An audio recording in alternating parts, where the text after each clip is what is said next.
Welcome guys, my name is Coach Ali and today we're going to be talking about a calf raise. Super simple stuff here.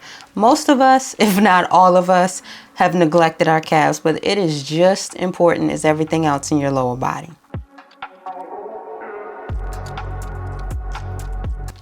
We're doing standing calf raises, so it requires nothing but your body to start. To start, you're going to place your feet just under your body, not too wide. You're standing all the way up on your tippy toes, not just a little pulse. You're gonna go up as high as you can. Simple, right? Maybe not. I recommend keeping it as controlled as possible, meaning you're not going up super fast and coming down super fast. You're gonna go all the way up nice and controlled, and then most importantly, you're gonna come down nice and controlled. You shouldn't just be falling onto your heels.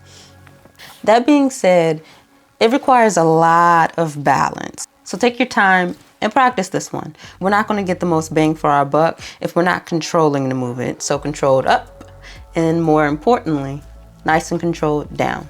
Don't just fall down. And then from there, you just repeat. Easy peasy, lemon squeezy. Don't underestimate this movement. It is harder than it seems. Even if you have the strength to do it, it requires a lot of balance and control as well. Once you get to the point where you can do X amount of reps with your body weight, yes, you can totally add some weight. Thank you guys for watching. I'm Coach Ali, and I look forward to the next video. Stay fearless.